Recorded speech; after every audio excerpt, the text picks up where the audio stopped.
Olá pessoal, meu nome é Thiago Ferreira, sou médico, especialista em cirurgia geral e medicina esportiva. E nesse primeiro vídeo aqui eu vou falar para vocês que já tem alguma doença instalada ou que buscam a prevenção de doenças de algo muito importante, tá? Sobre qualquer aspecto na medicina. Se você quer viver melhor, tá? Se você quer ser mais saudável e ficar livre de doenças, cuide das suas mitocôndrias. Tá certo? Vamos começar então falando o que são as mitocôndrias. A mitocôndria é uma organela, é um órgão presente dentro das células, responsável pela geração energética para as células. Evolutivamente, as mitocôndrias elas estavam fora das células animais, as células que formam o nosso corpo, mas há milhões de anos atrás, tá? Segundo as teorias mais aceitas hoje em dia, tá? Passou a haver uma interação de simbiose, né? Uma endossimbiose. As mitocôndrias, que eram células independentes, altamente especializadas em gerar energia, passaram a colaborar com outro grupo de células, tá bom? Como se fosse uma bactéria colaborando com uma célula. Ou seja, a mitocôndria gerava energia na forma de ATP, o que a mitocôndria é especializada em fazer isso, e as células forneciam nutrientes, tá? E uma proteção adicional para essa outra célula chamada de mitocôndria.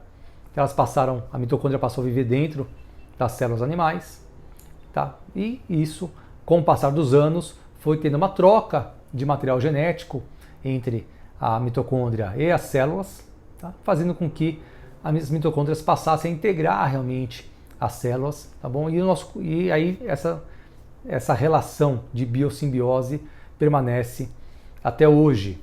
Então as mitocôndrias têm como vantagem um acesso a nutrientes morando, né, estando dentro de uma célula, e a célula tem uma grande vantagem tendo a mitocôndria dentro dela, porque a mitocôndria fornece ATP para a célula poder trabalhar, tá bom? Então essa é a historinha aí resumida das mitocôndrias. Mas por que é tão importante o trabalho mitocondrial?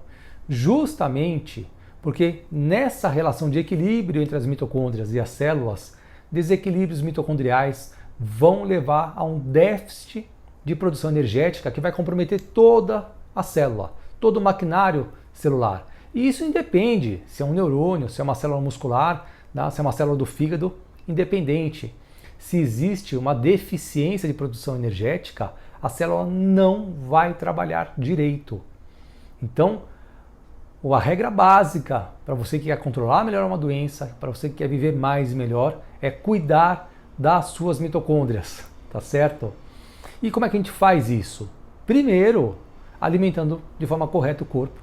Bom, porque os distúrbios que mais acarretam, as alterações que mais levam a alterações mitocondriais, é a alteração de alimentação e a alteração do ambiente, tá? Da homeostase do corpo. Então você tem as células do seu corpo que são extremamente dependentes de energia para trabalhar. Sem energia, a célula não consegue trabalhar. A célula consegue gerar energia sem as mitocôndrias? Consegue, só que isso é um processo de baixo rendimento. Tá bom? O nutriente que a célula pega vira pouca energia dentro dela. A mitocôndria potencializa muito isso. Então, se a mitocôndria não receber alimento de forma adequada, ela passa a trabalhar de forma disfuncional. Se o ambiente celular estiver alterado, disfuncional, isso também atrapalha o trabalho das mitocôndrias. Então é importantíssimo que você faça o quê? Estimule de forma adequada o seu corpo. Ou seja, como é que você vai fazer isso? Primeiro, gerando estímulos positivos. Atividade física. É importantíssimo você estimular o seu corpo a gastar energia, a gerar energia. Ele vai fazer com que a célula muscular, principalmente, vai exigir mais o trabalho mitocondrial na geração energética. E você tem que ter uma alimentação adequada para que essas mitocôndrias possam trabalhar. A mitocôndria ela vai utilizar dois substratos energéticos. Ela vai utilizar o carboidrato e as gorduras, tá? Isso tanto vindo diretamente da alimentação quanto de estoque. Nós temos estoque de gordura, tecido gorduroso, tá bom? Visceral ou o subcutâneo, e estoque de carboidrato também, na forma de glicogênio dentro dos músculos e também na forma de glicose, né, um pouco ali estocada no fígado, tá? Ainda com a possibilidade do fígado produzir um pouquinho de glicose, através do processo chamado de neoglicogênese, e também do corpo de captar a gordura, tem de estoque e deixar essa gordura na circulação para ser usada como fonte energética. Então esses substratos energéticos vão entrar na célula e vão entrar na mitocôndria para serem usados como fonte energética, tanto para a mitocôndria em si, tá? E o excesso, a sobra dessa energia, acaba saindo da mitocôndria e fica disponibilizada para a célula poder utilizar. Só que nesse processo de metabolismo, tanto da gordura quanto dos carboidratos, a mitocôndria precisa de micronutrientes para funcionar. Tá? Não só micro, macronutrientes também. Essa tem, por exemplo, a carnitina, tá? Um peptídeo, que é fundamental para o funcionamento do transportador de gordura para dentro das mitocôndrias. Sem a ação da carnitina, né, sem a presença da carnitina, melhor falando, tá, as enzimas que fazem o transporte das gorduras para dentro da mitocôndria não funcionam. E além da carnitina, precisa de vitamina B1, vitamina B2, vitamina B3, vitamina B5, o ácido alfa-lipoico, também é importantíssimo para o trabalho mitocondrial, ferro, N-acetilcisteína, magnésio, manganês e por aí vai.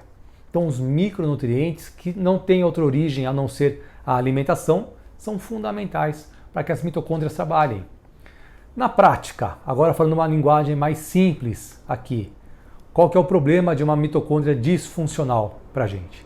Vamos pegar então uma doença que está em uma epidemia mundial, muito prevalente, muito frequente, que é o diabetes.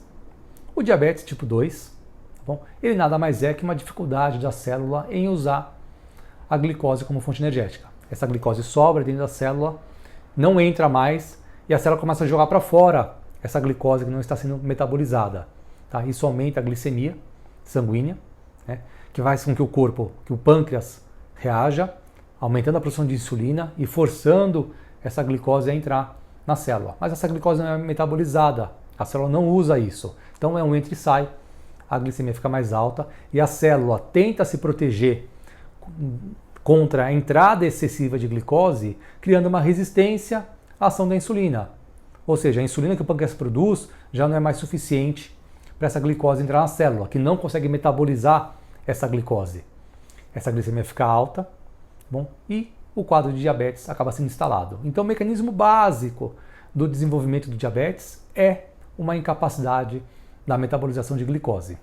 Isso pode vir de um erro metabólico, uma deficiência de micronutrientes, por exemplo, ou de um excesso de consumo de glicose.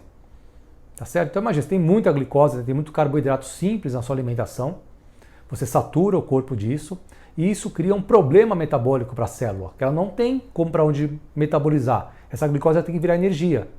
Bom, a gordura em excesso na alimentação ela não é um problema inicial para a célula, porque a célula pega a gordura e estoca. Tá bom? É claro que o excesso de glicose também vai levar a um aumento da síntese de gordura de estoque. Né? O corpo vai pegar os ácidos graxos livres, né? Vai juntar uma molécula de glicerol para formar o triaglicerol, que é a gordura de estoque. Tá bom? Mas o corpo consegue mais facilmente resolver no primeiro momento a gordura em excesso do que a glicose em excesso. Então, a glicose entra na célula, a mitocôndria não consegue metabolizar essa glicose, ou por uma deficiência enzimática, uma deficiência do processo de oxidação da glicose, ou por um excesso de glicose que está entrando na célula, uma demanda energética baixa, sobra glicose, a célula não tem o que fazer com aquilo, joga para fora, o corpo quer pôr para dentro de novo, tá? Fica nessa briga, entra em jogo a resistência celular à ação da insulina, a insulina sobe, a glicemia sobe e você acaba desenvolvendo um quadro de diabetes por uma incapacidade de metabolizar a glicose. Então esse é o problema realmente de uma insuficiência, de uma disfunção mitocondrial. Tá? É levado a uma disfunção celular, a uma alteração, tá? Tanto pancreática quanto do corpo todo, que vai terminar com um quadro de diabetes. Ver como é que a coisa funciona. Fora da mitocôndria, a célula também pode metabolizar a glicose, formando o ácido lático. Tá bom? É um processo que já era feito evolutivamente, a célula continua sendo feito hoje em dia, mas é um processo de baixo rendimento. Mas aí entra um outro processo, entra um outro problema. Vamos lá, né? Falei da mitocôndria, glicose não entra lá, não é metabolizada, gera um acúmulo. Tá bom, então a célula tem uma possibilidade de quebrar essa glicose, gerar energia, e formar o ácido lático. Mas primeiro problema, né? Se você não tem uma demanda de gasto energético, não tem por que metabolizar. Mas vamos lá, metabolizou e formou o ácido lático fora ali da mitocôndria, e na mitocôndria não está sendo utilizado, a mitocôndria não consegue usar a glicose como fonte energética, tem um problema metabólico. Esse excesso de ácido lático vai acumular uma hora na célula, vai ser transportado para fora da célula, e isso gera um problema também, porque o ácido lático ele tem efeitos metabólicos. O ácido lático ele inibe, né, ele diminui o processo de lipólise, de quebra da gordura para ser usada como fonte energética. Aí, além de você ter um problema com o metabolismo de glicose, você vai levar um problema com o metabolismo de gorduras também, aumentando o seu estoque de gordura, porque tem gordura, tem energia sobressalente da alimentação, você guarda na forma de gordura, não consegue usar a glicose como fonte energética, e o excesso de glicose sendo metabolizada em lactato, em ácido lático, vai fazer com que você tenha uma dificuldade ainda de perder gordura. Então vê o tamanho do problema que você acaba gerando por ou um erro alimentar, excesso de carboidratos simples na sua alimentação, ou por uma disfunção de micronutrientes que leva a uma alteração do trabalho mitocondrial que faz com que a glicose não seja metabolizada. Então veja como inicialmente é simples o início do quadro de diabetes tipo 2. O tipo 1 é uma doença autoimune, onde o pâncreas deixa de produzir insulina realmente. Mas o tipo 2 é um problema causado pelas pessoas. Vamos pegar aí 90% dos diabéticos, 80%, 90% dos diabéticos, ou já sabe, ou vai descobrir ainda que tem associado a uma doença cardiovascular junto. Está piorando só o problema, vocês estão entendendo?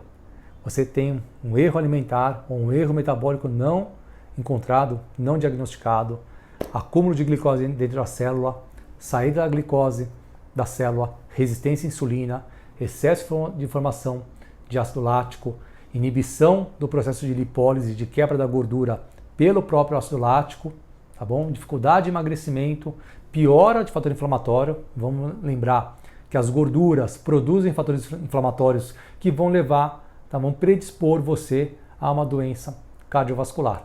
Tá? Então o problema vai só aumentando com questão metabólica, que podia ter sido facilmente evitada se você tivesse o quê? Tomado duas atitudes. Uma é comer de forma adequada. O carboidrato ele não é um vilão, o problema é o excesso de carboidrato.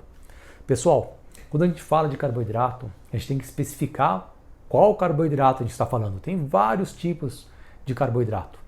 Tem o simples, que é importante para a saúde também, mas que em excesso é maléfico, e tem o carboidrato complexo, que durante a digestão uma parte vai entrar como glicose realmente para o nosso corpo, só que uma outra parte vai ser metabolizada pelas bactérias intestinais, já que a molécula não consegue ser quebrada totalmente durante o processo digestivo, e essas bactérias intestinais vão pegar esse carboidrato complexo, não digerido, vão usar como fonte energética e vão devolver para o corpo uma molécula de gordura cadeia curta, tá? Onde são 3, mas a principal é o butirato, que é altamente energético para o nosso corpo, passa direto pela célula e pela mitocôndria, sem necessidade de transportador, altamente positivo para a saúde celular e para a saúde mitocondrial. Então quando a gente fala em carboidrato, a gente tem que especificar qual que é o simples, é o complexo, e as quantidades de carboidrato. Não deve ser retirado da alimentação, nem pro diabético não deve ser retirado. O que a gente precisa é normalizar o processo de metabolização do carboidrato, seja ajustando as quantidades, seja corrigindo o processo de trabalho mitocondrial. Então essa é uma das atitudes que poderia ter sido tomada no início do quadro, tá, de disfunção do metabolismo de glicose. Ajustar a quantidade de carboidratos da alimentação e investigar se tem algum erro no metabolismo dos carboidratos. O segundo processo é melhorar, é otimizar, é estimular o trabalho mitocondrial. Como? Com atividade física, fazendo atividade física de forma regular. É importantíssimo que você estimule a sua célula a gerar energia, principalmente uma célula que você pode trabalhar esse aspecto, que é a célula muscular.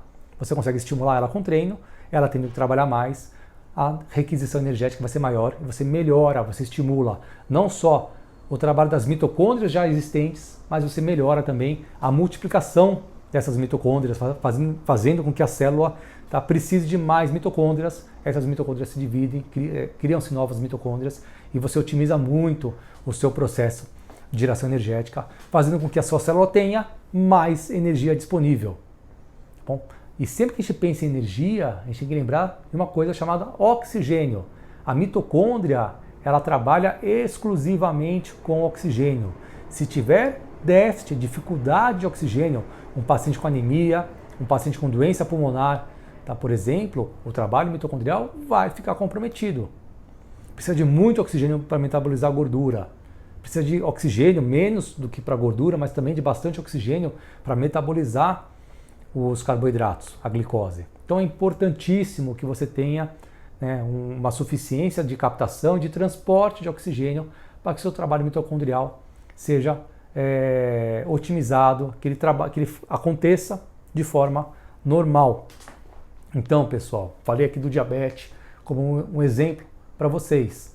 Então, se lá no início você já consegue identificar alterações do metabolismo da glicose, sendo com uma dosagem inicial de adiponectina, por exemplo, seja com uma avaliação metabólica, dosando aí intermediários do processo do metabolismo da glicose, que saem na urina, são chamados de ácidos orgânicos urinários, tá bom?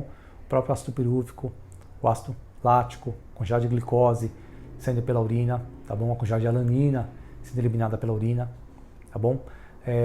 O ácido alfa-hidroxibutírico também ajuda a gente a avaliar a ação a metabolização de glicose pela célula. Então, se a gente tem esses exames feitos de forma preventiva e a gente identifica alterações, a gente pode atuar de forma muito precoce nesses distúrbios metabólicos ou transtornos alimentares que vão levar anos e anos depois, 10 anos ou mais depois, ao desenvolvimento da resistência à insulina primeiro, para depois, anos e anos depois, aparecer o quadro de diabetes, já tendo uma disfunção orgânica geral, com essa dificuldade do trabalho celular com a glicose.